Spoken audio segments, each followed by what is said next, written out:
Padre bendito que estás en el cielo, Señor. Nos dirigimos a ti, Padre, en esta noche en oración para pedirte, Señor, que bendigas este estudio. Bendice a nuestro hermano Martín. Guíalo, Señor. Guíalo para que este estudio salga conforme a tu voluntad y que te glorifique, Padre, de gran manera. Permite que nosotros, los oyentes, tanto aquí presentes como en línea, dispongamos nuestra mente y nuestro corazón, Señor, para que este estudio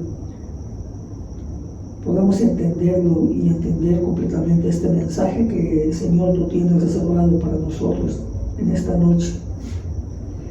Gracias por poner en nuestro corazón este ánimo, Padre, de apartar este tiempo para ti. Te pedimos que bendigas a nuestros hermanos que también están en línea, conectados, apartando también este tiempo, Señor, y a aquellos hermanos y hermanas que por alguna causa no han podido, Padre, todavía estar con nosotros en este momento. Te pido que quites toda clase de obstáculos para que ellos puedan también participar de este alimento espiritual. Padre, te damos gracias pidiéndote esto en nombre de tu Hijo amado Jesucristo. Amén. Amén. Bueno, hermanos, buenas noches. Precisamente hoy vamos a continuar con el estudio de Isaías y anunciarles, hermanos, que ya estamos en la recta final. Algunos dirán, ¡ay, al fin! Contando con esta clase, hermanos, nos quedan todavía 5 para dar término a este libro. O sea que vamos a darle literal con el mes, terminando julio, y a partir de lo que es agosto ya nuestro hermano Ricardo nos va a compartir el libro de Jeremías, ¿vale? Pero antes de entrar de lleno al capítulo 40, hermanos, que fue el que, bueno, nos quedamos en el 39, la clase anterior, vale la pena aclarar algo más de que tal vez alguno ya se ha preguntado o bien tarde o temprano pues se va a preguntar, ¿no? ¿Este libro lo escribió realmente Isaías o ya estamos leyendo palabra de otro profeta? Como mencionamos precisamente en la clase anterior, a partir del capítulo 40 el tono cambia, hermanos, completamente. Es un cambio muy radical, porque antes del capítulo 1 al 39, antes todo se basaba en juicio, en confrontación, en advertencia, con pequeños capítulos en los que se hablaba de esperanza y de eso que iba a venir, ¿no? Pero ahora de pronto, a partir de este capítulo, el mensaje suena más como un consuelo, como esperanza, y hablándonos más de restauración. Y algunos, al notar ese cambio, pueden pensar pues que ya aparece otro autor, ¿no? Pero no, hermanos, bíblicamente, de hecho, haciendo la investigación y todo, también hay muchos estudiosos que indican que posiblemente a partir del capítulo 40 en adelante, pues está escrito, ¿no?, por otro autor. Pero nosotros, hermanos, nos basamos todo en lo que es en la Biblia, y bíblicamente este libro sigue siendo del mismo Isaías. ¿Cómo lo podemos saber? Pues porque así nos lo dice la palabra, ¿no? Desde el primer versículo del libro, en Isaías 1, se nos dice: visión que tuvo Isaías, hijo de Amós. Y en ningún otro capítulo, ni en el 40, ni en el 55, ni en el 66, que es donde todas estas personas dicen que ya hubo diferentes autores, se menciona un cambio de autor. No se introduce otro profeta ni nada por el estilo. Solamente es un libro con un solo nombre. Además, por si esto no fuera poco, en el Nuevo Testamento se confirma claramente que Isaías es el autor. En Mateo capítulo 3, versículo 3 dice: porque este Juan es aquel a quien se refirió el profeta Isaías cuando dijo: voz del que clama en el desierto, preparen el camino del Señor, hagan derechas sus sendas. Aquí Mateo está citando a Isaías 40, capítulo 40, versículo 3, que es justamente donde comienza este segundo bloque, ¿no? Y lo atribuye directamente a Isaías. Después, En el libro de Juan, capítulo 12, versículos 38 al 41, leemos: para que se cumpliera la palabra del profeta Isaías, que dijo: Señor, ¿quién ha creído a nuestro anuncio y a quién se ha revelado el brazo del Señor? Que esto es Isaías 53, versículo 1, ¿no? Y después continúa en Juan. Isaías dijo también: Él ha cegado sus ojos y endurecido su corazón, que viene siendo Isaías capítulo 6, versículos 9 y 10. Y finalmente Juan afirma: esto dijo Isaías porque vio su gloria y habló de él. Juan no distingue dos autores, cita Isaías 6 e Isaías 53 como palabras del mismo profeta. Y lo más impactante es, dice que Isaías vio la gloria de Cristo. Y por si todo esto quedara todavía en duda, en Lucas capítulos 4 versículos del 17 al 20, Jesús mismo lee en la sinagoga el rollo del profeta Isaías y el texto dice así: y le dieron el libro del profeta Isaías. Y luego Jesús lee lo que nosotros conocemos como Isaías 61 versículo 1 y 2. El Espíritu del Señor está sobre mí porque me ha ungido para anunciar el evangelio a los pobres. Me ha enviado para proclamar libertad a los cautivos y la recuperación de la vista a los ciegos. Igual, Jesús no hace ninguna distinción, no dice es una recopilación, no dice es otra sección, no dice es otro autor, simplemente dice Isaías. Así que, aunque el tono del libro sí cambia radicalmente, el mensaje sigue siendo parte del mismo propósito de Dios, y a la voz sigue siendo pues del mismo profeta, ¿no? Este segundo bloque no contradice lo anterior, al contrario, lo complementa, porque el Dios que advierte también consuela, el Dios que juzga también restaura, y el Dios que llama al arrepentimiento pues también promete una nueva esperanza. Porque el pueblo, a partir de estos capítulos, ya se encuentra en el exilio, ya vivieron la consecuencia, ya fueron humillados, ya fueron desplazados, ya fueron quebrantados. Y ahora lo que necesitan es escuchar, es que Dios no los ha abandonado, ¿no? Estos capítulos son un bálsamo para el alma cansada, hermanos. Nos hablan justo en esos momentos donde las promesas parecen humo, donde la esperanza se siente como ese lujo inalcanzable que no podemos tener. Y cuando estamos librando batallas internas, cuando enfrentamos pérdidas, cuando estamos cargando sueños que quedaron a medias o atravesando luchas que parecen no tener fin, estos capítulos llegan como un susurro de Dios en medio de todo el caos.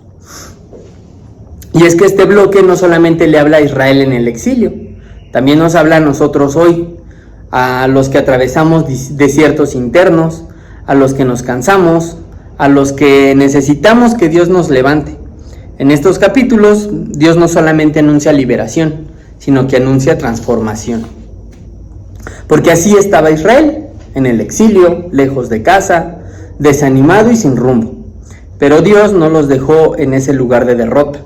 Él les recuerda a su pueblo, y de paso a nosotros, ¿quién es Él? El que creó los cielos y la tierra, el que sostiene el universo con su palabra, el que no se cansa ni se fatiga. Y si Dios está con nosotros, ¿qué nos puede faltar? Así que justamente con este tipo de voz de esperanza, abre el capítulo 40 en el versículo 1 y 2. Hermanita Janet, buenas noches. ¿Nos puedes apoyar, por favor? Versículo 1 y 2 del capítulo 40.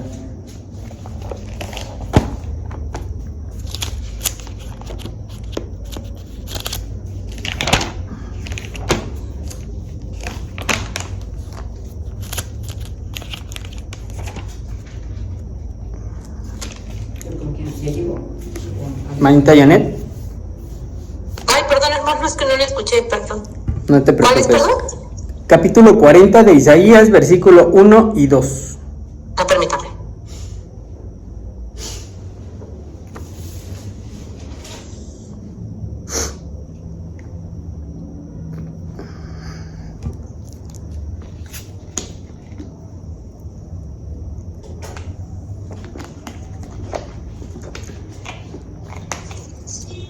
Dice la palabra: consolad, consolad a mi pueblo, dice vuestro Dios. hablad según el corazón de Jerusalén. Decidle a voces que su tiempo es ya cumplido, que su iniquidad es perdonada, que doble ha recibido de la mano del Señor por todos sus pecados. Amén. Gracias, hermana. Gracias. Y esto no solamente es un mensaje de ánimo, ¿no? Es una orden directa de Dios. Porque Él no quiere que su pueblo viva aplastado por la culpa ni por el miedo. Él está a punto de intervenir y todo comienza con una sola palabra: consuelo. Pero no es un consuelo humano, de esos que solamente escuchamos un todo va a estar bien, ¿no? Sin entender lo que estamos viviendo o lo que estamos sintiendo. Es un consuelo que viene de parte de Dios y que nos restaura desde dentro hacia afuera. Pero Dios no le habla al pueblo directamente, hermanos. En estos versículos le habla también a sus mensajeros, a sus siervos, a los que tenemos la tarea de proclamar. Y les dice: hablen al corazón de Jerusalén, díganle que su tiempo de servicio ha terminado, que su culpa ha sido perdonada.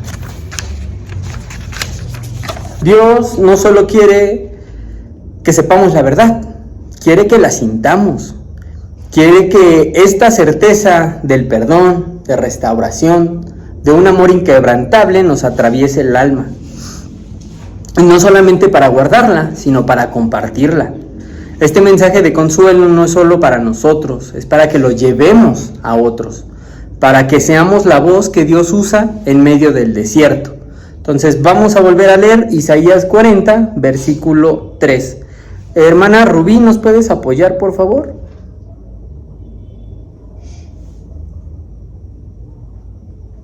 Sí, hermanito, ¿me puedes repetir, por favor? Claro, Isaías 40, versículo 3, por favor. 40.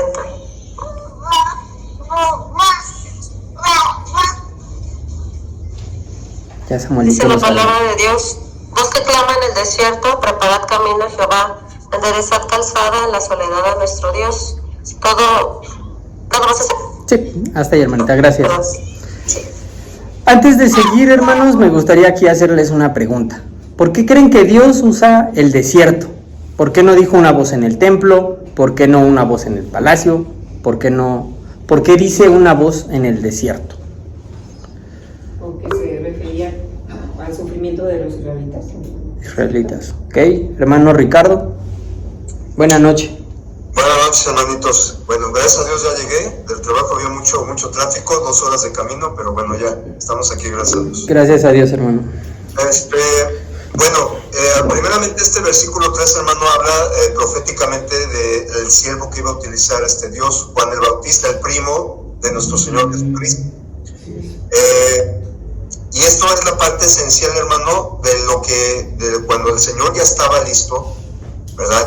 Ya tenía la edad y todo eso, tenía que anunciar que el que viene después de mí es más poderoso que yo. Entonces, hermano, el desierto también lo utilizó para ver, por ejemplo, lo de Job. Lo de Job fue un gran siervo, pero que el sufrimiento que padeció Job es como si estuviera en un desierto, le quitó su familia, todo eso, pero la fe de Job se mantuvo intacta.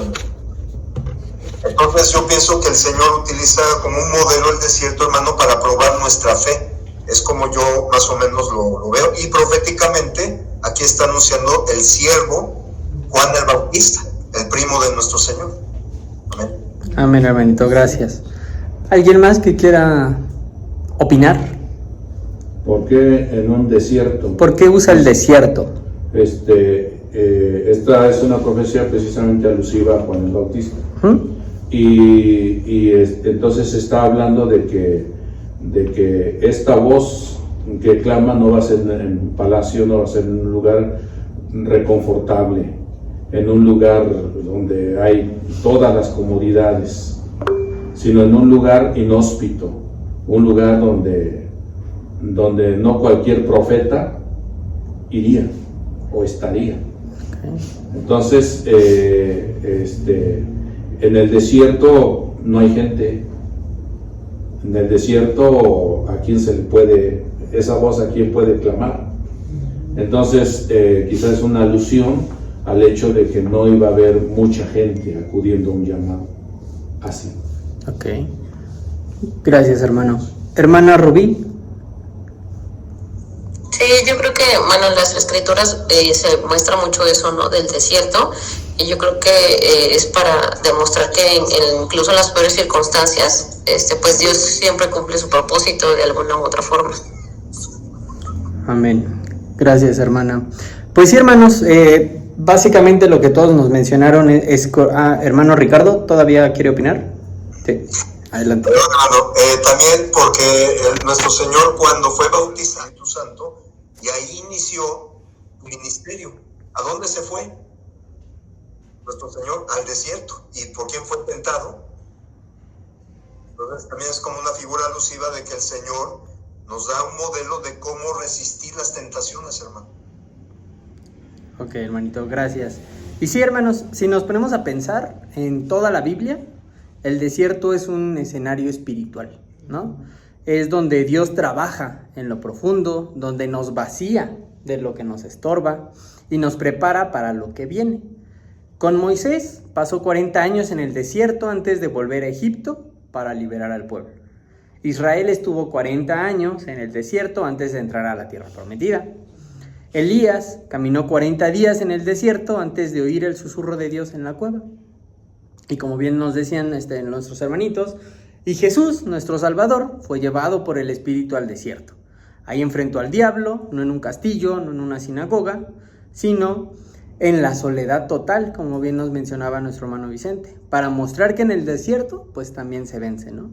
Entonces, cuando Isaías dice, voz que clama en el desierto, preparen el camino del Señor, no es que esté hablando de geografía, está diciendo que Dios va a hablarnos donde más lo necesitamos, en medio del vacío y cuando todo lo demás ya no funciona.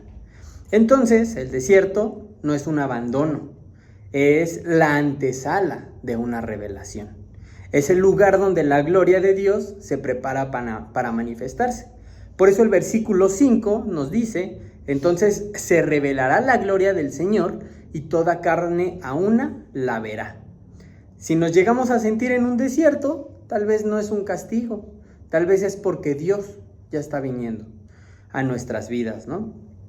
Así que si hoy llegamos a sentir eso, tenemos que recordar que no estamos perdidos, estamos siendo preparados. Si llegamos a pensar que Dios guarda silencio, tal vez es porque nos está despojando de todo, para que podamos escuchar su voz con claridad. Porque cuando esa voz nos habla, no es para condenar, es para levantarnos. Porque lo que Dios quiere hacer con cada uno de nosotros es enderezar lo torcido, sanar lo áspero, aplanar lo que ha sido difícil. Dios está preparando el camino no solamente para venir a nosotros, sino para que caminemos con Él. Y en ese proceso todo lo humano se va cayendo, pero lo eterno permanece. Hermanito Ricardo, ¿nos puede apoyar con el versículo 8 del mismo capítulo 40, por favor? Bueno, hermano, dice la palabra de Dios: sécase la hierba, marchítase la flor, mas la palabra del Dios nuestro permanece para siempre. Amén. Usted mismo, hermanito, ¿qué le dice este versículo? Hermano, pues dice, bueno, a ver, sécase la hierba, marchítase la flor, mas la palabra de Dios. Mira, hermano, todo lo que está en este mundo, lo material, es pasajero, hermano. Inclusive, por ejemplo, una tela de nuestra ropa durará cierto tiempo, pero poco a poco se va a ir desgastando hasta el grado que se rompe. Un auto se desgasta. Pero ¿qué es lo que no se va a desgastar, hermano? La palabra de Dios. Amén. La palabra de Dios va a permanecer para siempre. Escrito está, hermano.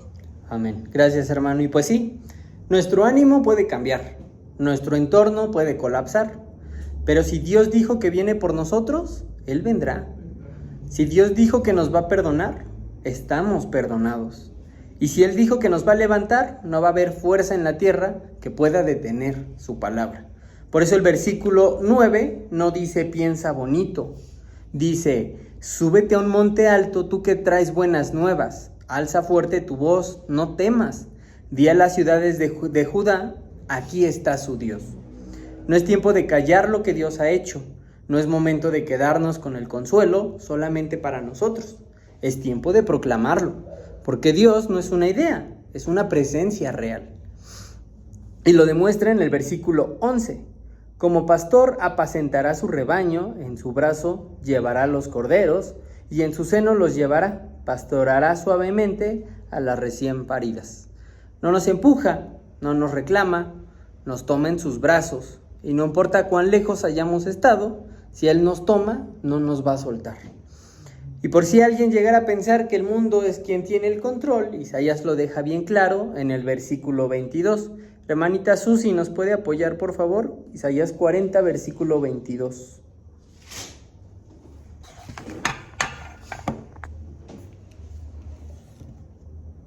Permítame un segundo. 40, ¿verdad? 40, 22, por favor. 22.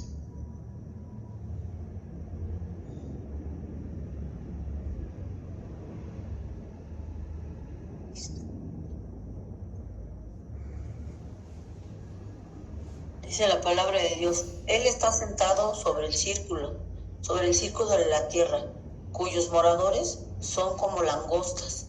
Él extiende los cielos como una cortina, los despliega como una tienda para morar. Amén. Gracias, hermana. Sí. Y aún así muchos de nosotros creemos que Dios no puede con nuestra situación, que no puede con nuestro pasado, que no puede con nuestros errores, que no puede con nuestro exilio. El versículo 28 nos dice: ¿No has oído que el Dios eterno es Jehová, el cual creó los confines de la tierra?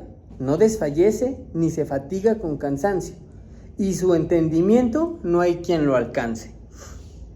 Pero nosotros sí, hermanos, nosotros sí nos cansamos de intentar, nos cansamos de fallar, nos cansamos de esperar, pero Él no. Y no solamente no se cansa, sino que levanta al que está cansado y le da fuerzas. Por eso el versículo 29 nos dice: Él da esfuerzo al cansado y multiplica las fuerzas al que no tiene ningunas. Estas fuerzas no son para el fuerte, es para el que ya no tiene nada. Es el que ya se cayó, el que siente que no da más. Ahí es donde entra Dios, sin importar edad, sin importar historia, sin importar condición, porque Dios no nos deja caídos, no nos deja solos. El versículo 31 nos dice: pero los que esperan en el Señor renovarán sus fuerzas, se remontarán con alas como las águilas, correrán y no se cansarán, caminarán y no se fatigarán. Esto es una promesa viva para el que está por rendirse, para el que ya no sabe qué hacer, para el que necesita un nuevo comienzo. Porque ese nuevo comienzo no empieza cuando cambiamos, empieza cuando confiamos, cuando descansamos, cuando esperamos. Dios nos consuela, Dios nos fortalece y Dios nos llama por nuestro nombre. Y hermanos, ese es el punto de partida espiritual. Porque cuando todo parece perdido, cuando las fuerzas ya no alcanzan, Dios nos recuerda a nosotros, su pueblo, quién es Él. Y lo que puede hacer con aquellos que esperamos en Él. Pero aquí no termina el mensaje, hermanos, porque después de recordarnos quién es, ahora Dios nos muestra lo que puede hacer y lo que está por hacer, no solamente con nosotros, sino con las naciones, con la historia y con el mundo entero. Porque cuando Dios consuela, también levanta. Cuando Él dice: yo soy tu Dios, no lo dice solamente para calmarnos, lo dice porque está a punto de actuar. Y aquí es donde entramos en el capítulo 41. Aquí básicamente es donde comienza la acción, porque Dios está alineando a las naciones, poniendo las piezas en su lugar, preparando el escenario y preparándonos a nosotros también, porque nosotros estamos en medio de todo esto. Isaías 41, versículo 1, hermano Omar, ¿nos puede apoyar, por favor? Sí, hermano. Dice así la palabra: escuchadme, costas, y esfuércense los pueblos, acérquense y entonces hablen. Estemos juntamente a juicio. Amén. Gracias, hermano. Dios llama a las naciones a guardar silencio, a acercarse, a prepararse, porque Él va a hablar. Y cuando Dios habla no es para debatir, sino para decirnos una verdad. Y en esa escena donde las potencias del mundo se preparan para el juicio, Dios lanza una pregunta que rompe básicamente cualquier orgullo humano, ¿no? En el versículo 2 podemos leer: quien despertó del oriente al justo, lo llamó para que lo siguiese, entregó delante de él naciones y le hizo enseñorear de reyes, los entregó a su espada como polvo, como hojarasca que su arco arrebata. Lo que está diciendo es, ¿quién más fuera de mí ha movido reyes, ha dirigido imperios, ha gobernado la historia? Porque todo lo que parece poder humano en realidad se mueve bajo la mano soberana de Dios. Él es quien permite, el que guía, el que levanta y el que derriba. Y mientras las naciones intentan fortalecerse entre sí, mientras se alientan unos a otros con palabras huecas, mientras fabrican ídolos para tener algo a que aferrarse, Dios cambia de tono y se dirige nuevamente a su pueblo, a los suyos, a los que llamó por su nombre. Isaías 41, versículo 8, hermanito Vicente, ¿nos puede apoyar, por favor? Sí. Pero tú, Israel, siervo mío, eres tú, eres. Pero tú, Israel, siervo mío, eres. Tú, Jacob, a quien yo escogí, descendencia de Abraham, mi amigo. Amén. Gracias, hermano. Dios no solamente gobierna sobre el mundo, también cuida personalmente a los que son suyos y nos recuerda su identidad. No somos cualquier pueblo. Somos el pueblo que Él eligió. Somos los descendientes de su amigo Abraham, los que no llegaron a Él por mérito, sino por gracia, por elección divina y por promesa. Y con eso les dice más de lo que necesitaban oír en el capítulo 41, versículo 10. La palabra dice: no temas porque yo estoy contigo, no desmayes porque yo soy tu Dios que te esfuerzo. Siempre te ayudaré, siempre te sustentaré con la diestra de mi justicia. Y este versículo, hermanos, no es solamente un cliché. Es la promesa más poderosa que puede recibir alguien en crisis. Porque no dice quizás te ayude, no dice veré si te ayudo. Dice yo estoy contigo, yo soy tu Dios, yo te ayudo, yo te sostengo. Y si alguna vez hemos estado al borde del colapso, si alguna vez nos hemos sentido invisibles, solos, sin fuerzas para seguir, sabemos lo que se siente cuando llega una palabra de este estilo. Porque no solamente es un aliento, es oxígeno para el alma. Es como si Dios mismo nos levantara la cara, nos mirara a los ojos y nos dijera: no estás solo, yo estoy aquí y no te voy a soltar. Hay momentos donde no necesitamos un sermón, solamente necesitamos recordar que Dios está con nosotros y eso es lo que nos basta para seguir adelante. Y eso es justamente lo que hace esta promesa. Eso es lo que hace que tenga tanto peso, porque no es cualquier voz la que nos lo está diciendo. ¿Quién podría decir eso con tal autoridad? ¿Quién puede prometer que no nos va a soltar, que nos va a sustentar, que va a pelear por nosotros y además de todo saber que lo va a cumplir? Solamente Dios, que no falla, porque no duerme, no cambia, no se cansa. Él da fuerza al cansado y multiplica al que no tiene nada. El mismo que no necesita pedir permiso para actuar porque Él es soberano sobre todo. Y no solamente promete ayuda, también promete victoria real, práctica y visible. Hermanito Ricardo. Sí, hermano, gracias. Aquí son palabras de consuelo que nos da Dios. No temas porque yo estoy contigo. ¿Qué es lo que tememos? Bueno, no es que temamos, pero hermano, lo que nos tiene atados en este mundo, hermano, es el pecado. Sabemos que el pecado proviene del diablo. Y en este versículo de Hebreos 2, versículo del 14 al 15, nos dice claramente estas palabras reflejadas en Isaías, hermano. Dice en Hebreos 2, 14, 15, dice: así que por cuanto los hijos participaron de la carne y sangre, Él también, o sea, Cristo, participó de lo mismo, para destruir por medio de la muerte al que tenía el imperio de la muerte, esto es al diablo. Y librar, fíjese bien, librar a todos los que por el temor de la muerte estaban durante toda la vida sujetos a servidumbre. Entonces, hermano, sabemos que el peor azote de esta humanidad no son enfermedades, guerras, el gran reseteo, el Illuminati, no. Es el pecado, hermano.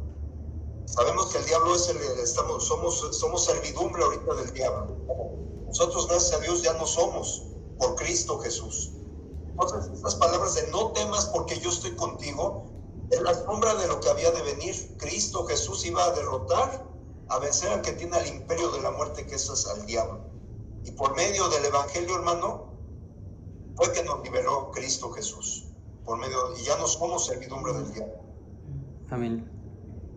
Gracias, hermano. Y justamente en el versículo 11 y 12, ¿nos puede apoyar, hermano, por favor? En el capítulo igual 41.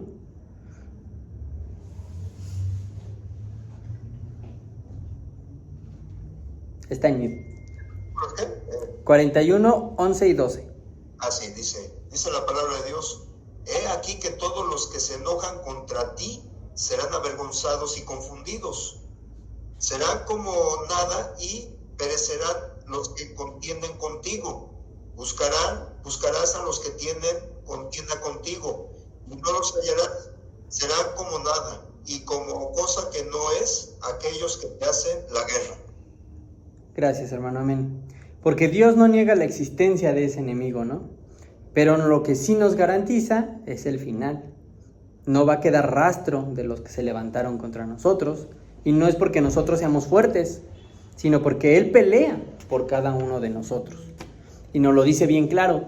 Yo soy el Señor tu Dios que sostiene tu mano derecha, que te dice no temas, yo te ayudaré, en el versículo 13. Porque Dios no solamente guía desde lejos, sino que nos toma de la mano y camina con nosotros. Y al mismo tiempo nos recuerda que no tenemos que ser los más valientes ni los más fuertes. Solamente tenemos que confiar en Él. Hermanita Irma, ¿nos puede apoyar en el versículo 14, por favor? Sí, dice la palabra de Dios. No temas, gusano de Jacob, oh vosotros los pocos de Israel, yo soy tu socorro, dice Jehová, el Santo de Israel es tu Redentor. Amén. Gracias. Salud. Sí, nos llama gusanos, ¿no? Nos recuerda cuán frágiles somos, pero también nos dice, estoy contigo. Dios no se asusta de nuestra debilidad, sino al contrario, la usa como un escenario para mostrarnos su poder. Como le dijo a Pablo siglos después, mi poder se perfecciona en la debilidad, en 2 de Corintios, capítulo 12, versículo 9. Pero no solamente promete ayuda, sino que también transformación. Porque lo que antes era débil, con Él será una herramienta de poder. Lo que antes estaba quebrantado, ahora es afilado, útil, eficaz, y no es por orgullo, sino por un propósito. Porque cuando Dios restaura, también envía, y no solamente nos levanta, sino que también nos equipa. ¿Pero para qué hace todo esto? El versículo 20 nos da la respuesta. Hermano Luis Omar, ¿nos puede apoyar, por favor? Versículo 20, capítulo 41. Sí, hermano, dice así la palabra. Para que vean y conozcan y adviertan y entiendan todos que la mano de Jehová hace esto y que el Santo de Israel lo creó. Amén. Gracias. Esto lo hace para que quede claro que no fue nuestra fuerza. Para que quede claro que no es nuestra estrategia y que no es casualidad. Todo es por Dios, es su mano, es su gracia. Hermanito Ricardo. Sí, hermano, gracias. Rápidamente, esto me hizo recordar al libro de Primera de Pedro, capítulo 5, versículo 6. Primera de Pedro, capítulo 5, versículo 6, que dice: humillaos pues bajo la poderosa mano de Dios, para que Él os exalte cuando fuere tiempo. Amén.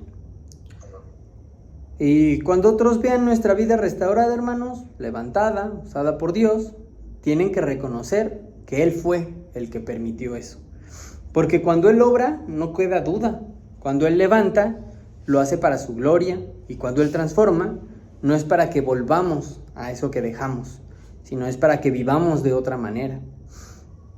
Y ahí justo es donde entra lo siguiente.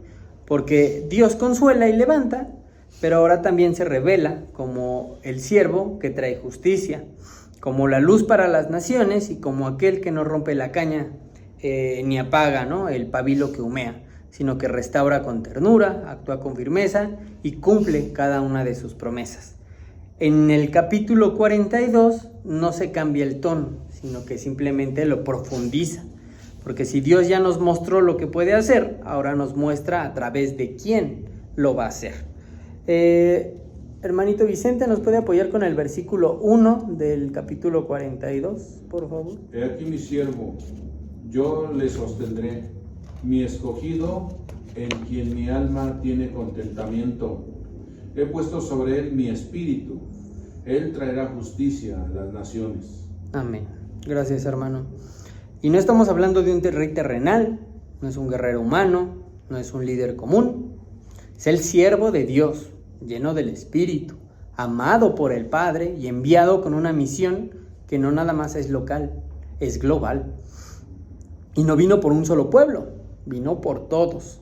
Vino a traer justicia, no a imponerla con gritos ni violencia, sino a establecerla con fidelidad.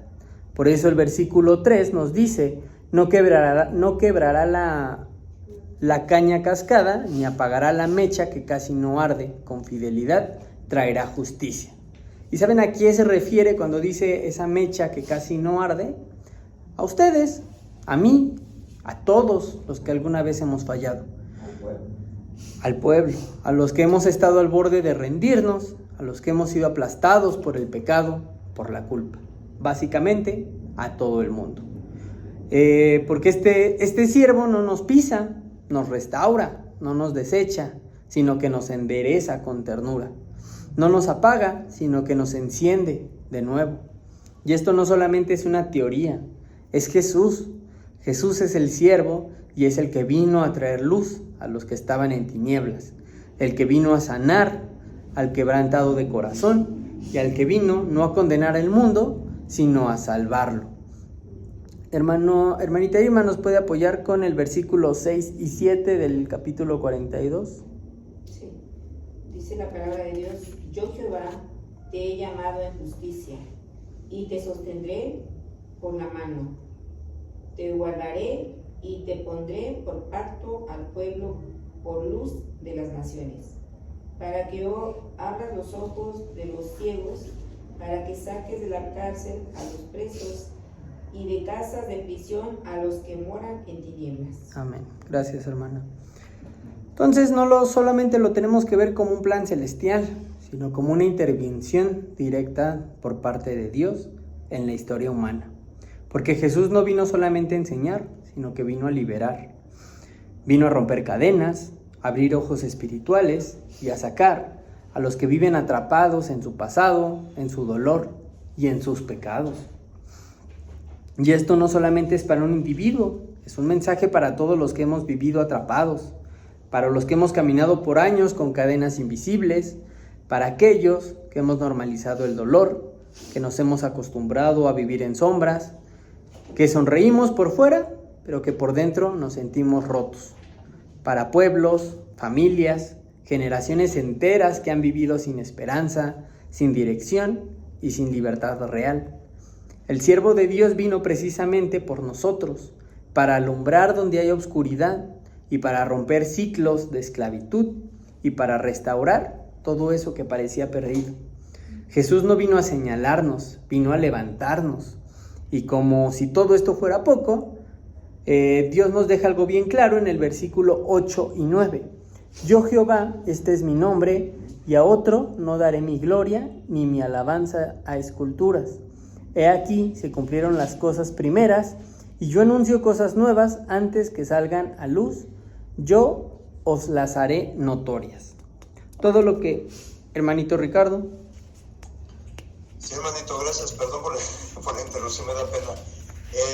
Se me vino a la cabeza luego, hermano, el libro de 2 Timoteo, capítulo 1, versículo 10. Aquí lo dice claramente cuando dice: os anuncio cosas nuevas, desde Isaías. Y dice en 2 Timoteo 1:10, que dice: pero que ahora ha sido manifestada por la aparición de nuestro Salvador Jesucristo, el cual quitó la muerte y sacó a luz la vida y la inmortalidad por el Evangelio. El Evangelio, que es, hermano, es la buena nueva. Esto es lo que ya estaba aquí profetizando Isaías, que van a venir cosas nuevas, hermano. Y Jesucristo es el que nos va a quitar del imperio de la muerte a través del Evangelio, de obedecerlo, para que seamos libres, hermano. Amén. Sí, hermano, gracias. Y todo lo que Isaías profetizó, Dios lo cumplió, como bien nos dice nuestro hermano, en Cristo, ¿no?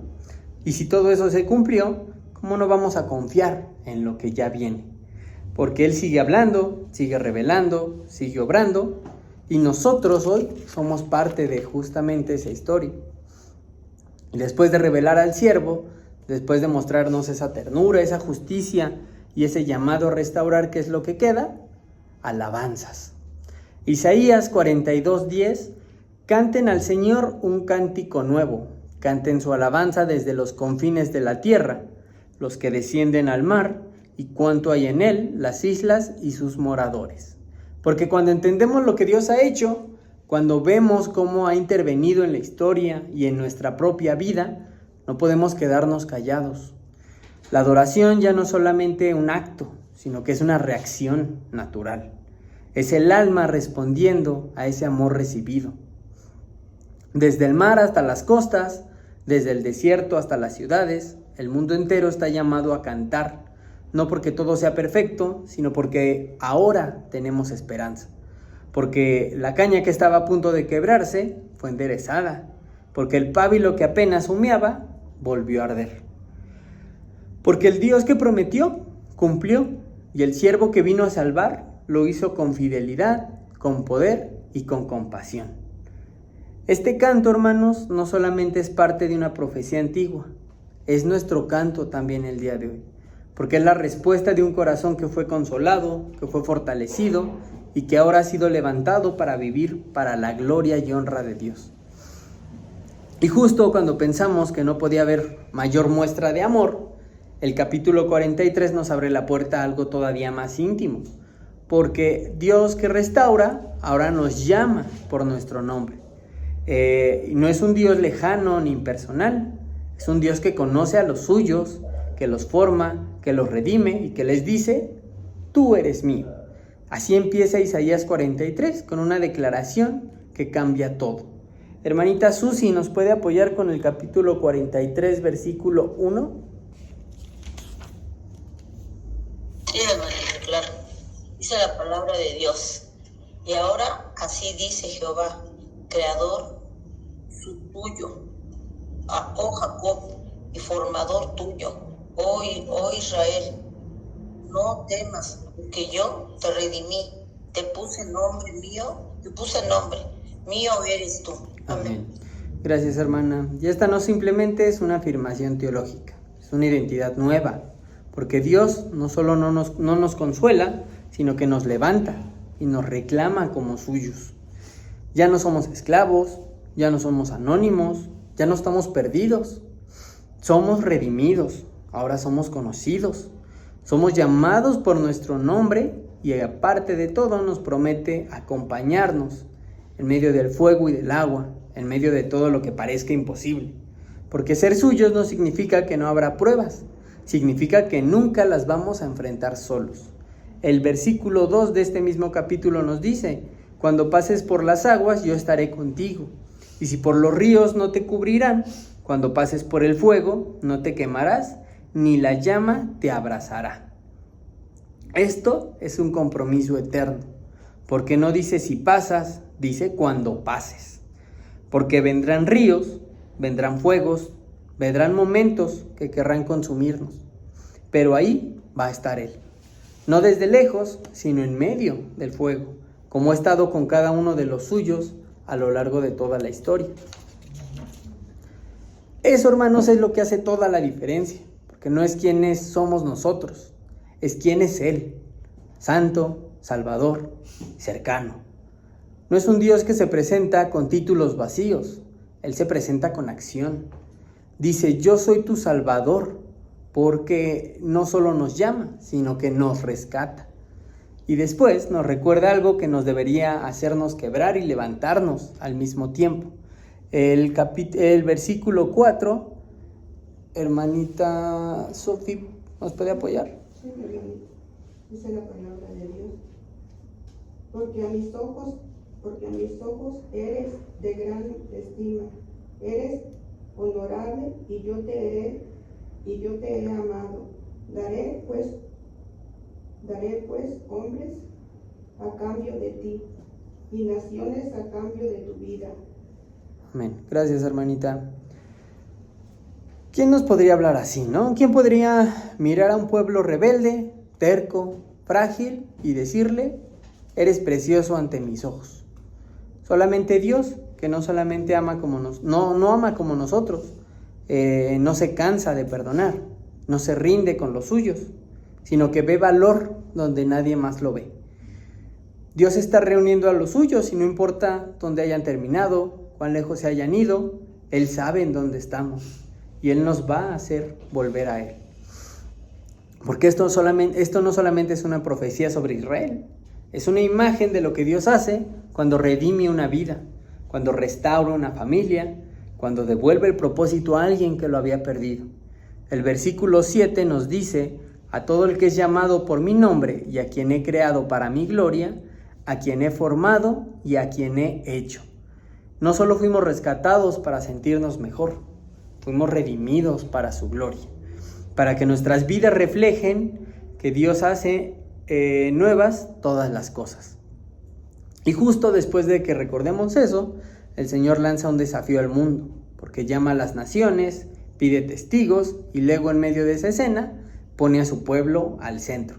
Manito Omar, ¿nos puede apoyar con el versículo 10? Dice la palabra, vosotros sois mis testigos, dice Jehová, y mi siervo que yo escogí, para que me conozcáis y creáis y entendáis que yo mismo soy. Antes de mí no fue formado Dios, ni lo será después de mí. Amén.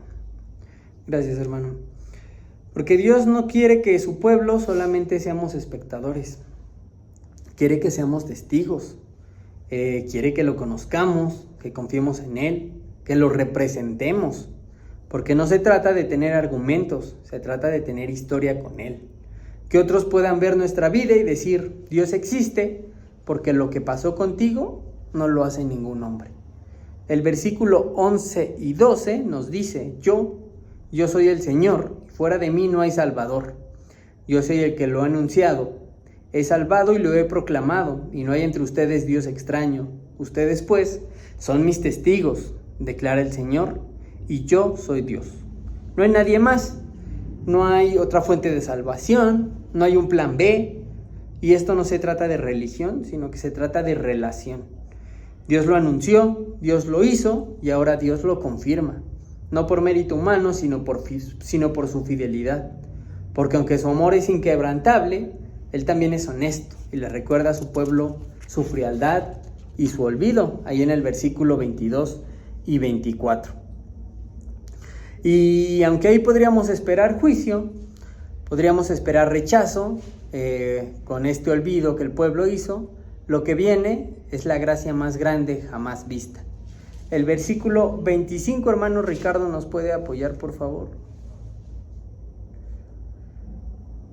43-25. Sí.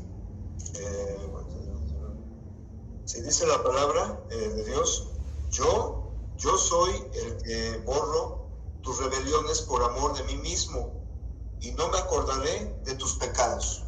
Amén, hermano, gracias. Y lo hace por amor, lo hace porque Él lo prometió, porque Él es fiel, porque su gracia no depende de lo que somos, sino de quién es Él. Y cuando Él borra de verdad. No es que lo guarde en un archivo, no lo trae de vuelta en momentos difíciles, lo borra y punto. Dios no solamente perdona, sino que transforma. No solamente cierra ciclos, sino que abre caminos nuevos. Y aunque todavía haya desiertos, en medio de ellos brotará algo que antes no existía: su presencia, su guía, su dirección y su provisión. Y al final, hermanos, todo esto que vimos hoy, el perdón, la restauración, ese nuevo comienzo, no es para quedarnos mirando, sino para vivir con un propósito, como testigos vivos de que Dios sigue obrando en nuestras vidas día con día. Dios no solamente consuela al que está cansado, lo levanta, lo fortalece y lo llama por su nombre, y no lo hace para que siga viviendo igual, sino para que camine en una nueva dirección. El día de hoy Dios nos recuerda que no hemos sido olvidados, que no somos un error, que no estamos a la deriva. Más bien nos recuerda que nos creó para su gloria, nos formó con intención y nos redimió con amor. Y ahora nos llama a vivir como testigos de ese poder. Y no importa cuántas veces fallamos, ni cuántas veces nos cansemos, Él sigue diciendo: yo soy tu Dios, yo te ayudo, yo te sustento, yo hago algo nuevo. Así que, hermanos, esto no se trata de entenderlo todo, sino de confiar. No se trata de sentirlo, se trata de creerle. Porque Dios está obrando, pero la verdadera pregunta aquí es: ¿lo podemos percibir? Y hasta aquí, hermanitos, llega el estudio del día de hoy. Vimos del capítulo 40 hasta el capítulo 43. No sé si alguien tenga preguntas, comentarios, dudas, quejas. Agradecerte, mi hermano Martín, por este tiempo. Me llama mucho la atención y me anima, sobre todo este último versículo que leíste, el 25 del capítulo 43, porque Dios en su fidelidad, Él así lo ha prometido, que Él no se acuerda más de nuestros pecados. El gran problema es que luego nosotros sí nos recordamos de algún evento en el pasado y hay ocasiones que es de tal magnitud que nos hace pensar que no somos dignos del Dios Santo. Y entonces ese llega a ser tan grande nuestro sentido de culpa que nos sentimos tan indignos que pensamos que, pues, ¿qué hacemos como miembros de la iglesia? ¿Qué hacemos como miembros del reino de Dios? Si mi pecado es grande, es algo que no puede ser perdonado así fácilmente.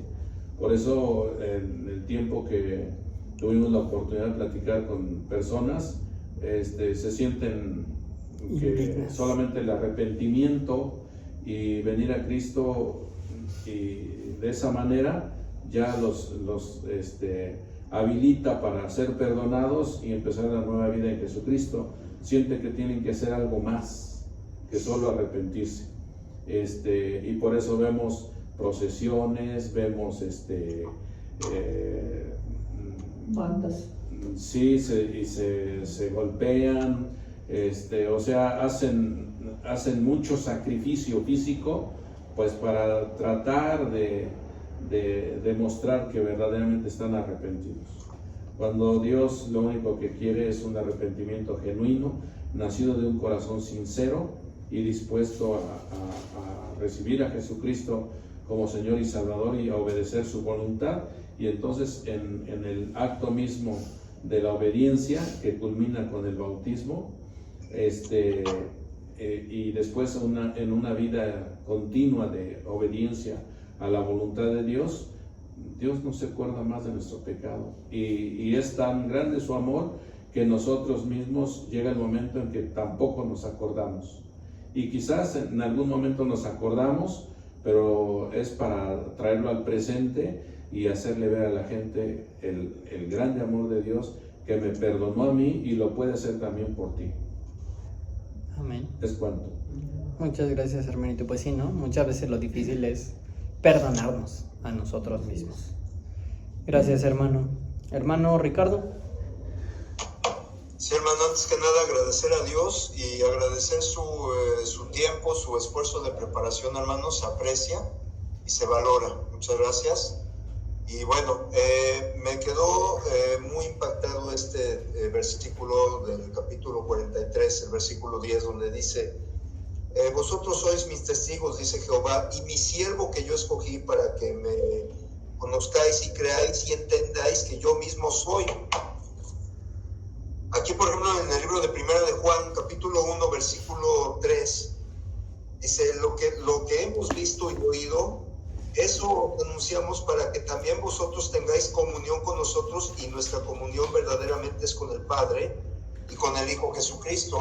Aquí ¿quién eran los testigos? Jesucristo, o sea, de Manuel, de Dios con nosotros, fueron los apóstoles, hermano. Y los apóstoles recibieron la gran encomienda, que era transmitir el evangelio, la buena nueva de salvación, ¿sí? Entonces, hermano, aquí lo que nos refleja en esto, los que ahora somos testigos, obviamente no vimos al Señor Jesús, ¿verdad? Pero creemos en su palabra, ahora somos testigos y tenemos que salir al mundo, hermano, para anunciar la buena nueva, para que crean en el amor de Dios reflejado en su Hijo, Jesucristo. ¿Por qué vino? ¿Cuál fue la misión del Señor? Él es el camino, la verdad y la vida, hermano. Aquí también habla del camino. El camino es el Señor. Entonces, hermano, y como está escrito en Romanos 10, versículo 15, dice, ¿y cómo predicarán si no fueren enviados? Como está escrito, cuán hermosos son los pies de los que anuncian la paz, de los que anuncian buenas nuevas. Entonces ahora nosotros somos los testigos, hermano, porque conocemos la palabra del Señor. Cuando vino lo perfecto que fue profetizado, que los dones espirituales se iban a terminar cuando este libro, lo perfecto, lo completo, estuviera ya terminado. Ahora que ya está terminado la Sagrada Escritura, hermano, y somos testigos del Señor. No lo vimos con los ojos, pero a Tomás, porque me viste, Tomás, creíste. Bienaventurados los que no vieron y creen. Entonces, hermano, pues hay que tener muy presente que ahora somos los testigos y tenemos que anunciar la buena nueva, ¿verdad? Y el amor de Dios reflejado en Cristo para liberarnos del imperio de la muerte. Esto es el diablo. Y el diablo trajo el pecado, hermano. El pecado es del diablo. Pero hay una solución, Cristo Jesús. Es la clave, hermano. Amén. Gracias y felicidades, hermano. Gracias por su... Amén. Gracias a Dios, hermano. No sé si alguien más tenga algún comentario. Yo me quedo con el versículo 13 del capítulo 41. Porque la mayoría de nosotros muchas veces podemos pasar por situaciones de que estamos pasando por tribulaciones, estamos pasando por pruebas, estamos pasando por desánimo. Y cuando esto sucede, nosotros necesitamos encontrar la respuesta de Dios. Y este versículo le da la respuesta a aquel que se siente desanimado, a aquel que se siente deprimido, a aquel que se siente derrotado por las pruebas que está pasando, porque no encuentra una salida. Y en este versículo nos da la luz precisamente para eso, porque dice, porque yo, Jehová, soy tu Dios, quien te sostiene de tu mano derecha. Y te dice, no temas, yo te ayudo. Y eso nos hace sentir que no estamos solos, nos confirma el hecho de que Dios está siempre ahí a nuestro lado. Amén. Nunca nos deja solos. Y este pasaje yo lo veo como una luz para cualquier momento difícil que nosotros pasamos, porque somos tan débiles que nos dejamos llevar por las emociones. Y esto nos regresa y nos pone nuevamente en el camino. Entonces yo te agradezco, hermano, tu tiempo, tu preparación, que Dios te siga bendiciendo. Gracias a Dios, hermano. Bueno, yo también agradecerte, son temas muy buenos este libro, y pues mientras no lo creamos, ¿no? Mientras no creamos lo que está escrito en la palabra, porque ahí decía otra vez esa parte que no caemos, que el pueblo de Israel vuelve a ser rebelde otra vez. Y entonces, mientras no se crean, igual el ser humano siempre ha sido así. La naturaleza pecaminosa de nosotros nos hace hacer más las cosas malas que las buenas. Y mientras no se crea eso, pues no van a obedecer al Señor, no se van a sentir precisamente como dice en ese versículo. Si lo conocieran, muchas personas no conocen, dice, ahí está Dios, ayudándote cuando tengas un problema, ahí está, Él te va a sostener, dice, con su mano, o sea, ahí está. Y cuando lo creas, Cuando lo entiendas, cuando lo sientas, cuando lo vivas, entonces entenderemos. Mientras pues, entonces, desgraciadamente, pues debería estar ahorita los hermanos escuchando, oyendo, para que precisamente cuando están pasando por pruebas, porque todos tenemos nuestros tiempos, dice un texto que para esos tiempos malos hay que estar preparados. A veces ahorita, pues a veces nosotros no, pero después sí, ya hemos pasado por esta prueba, luego ya hay un tiempo de calma, luego viene otra, y así es nuestra vida, como seres humanos. No siempre es bueno todo, pero hay que estar preparados para esos tiempos difíciles. Entonces, bueno, pues muchas gracias por el estudio. Gracias a Dios, hermano. Pues si ya no hay más comentarios, hermanos, hermano Vicente, Sí, ¿nos puede dirigir en oración, por favor? sí. Vamos a orar. Te agradecemos, Padre bendito, en esta noche, porque nuevamente nos has brindado la oportunidad de estar reunidos en este lugar de manera física y también a nuestros amados hermanos a través del internet. Y gracias, Señor, porque nos brindas la oportunidad de estudiar tu palabra. Gracias, Señor, porque tu palabra reconforta nuestra alma, da aliento a nuestro espíritu. Tu palabra expresada en compartida en esta noche por nuestro hermano Martín, Señor, nos estimula a continuar adelante por tu buen camino. Tenemos en ti el Dios consolador, el Dios de paz, el Dios que no recuerda ya nuestro pasado pecaminoso, pero el Dios que nos estimula y nos anima a seguir siempre adelante, renovándonos de manera continua para de esa manera cada día ser más como nuestro Señor Jesucristo. Gracias por este tiempo, gracias por cada uno de los presentes. Rogamos que esta noche nos concedas descansar y el día de mañana amanecer con bien, que nos lleves a casa con bien, Padre Celestial. Ponemos en tus manos la salud de nuestra hermana Socorrito, que será intervenida en su columna cervical, y también por nuestra hermana Cecilia, que el día de mañana también estará llevando a cabo un procedimiento con su aparato en el corazón, y también por nuestra hermana Sofía, que será intervenida de catarata en su ojo izquierdo. Señor, tú eres el médico por excelencia. Oramos que tú tomes el control de los médicos que estarán trabajando en estas de nuestras amadas hermanas, y que todo vaya bien conforme a tu voluntad. Oramos también por nuestro hermano César Omar. Gracias que le llevaste con bien a su destino en el día de hoy, y que allá en su tiempo de trabajo sea bueno en gran manera. Cuando sea el momento, también le traigas con bien. Padre bueno, gracias por el inicio de este mes de julio y el inicio de este segundo semestre del año, por tus bendiciones recibidas en el tiempo del primer semestre, por tu aliento, por tu paciencia con nosotros. Te rogamos, Señor, porque des aliento a los desanimados y que nos ayudes, Señor, a hacer la iglesia que tú quieres en este lugar.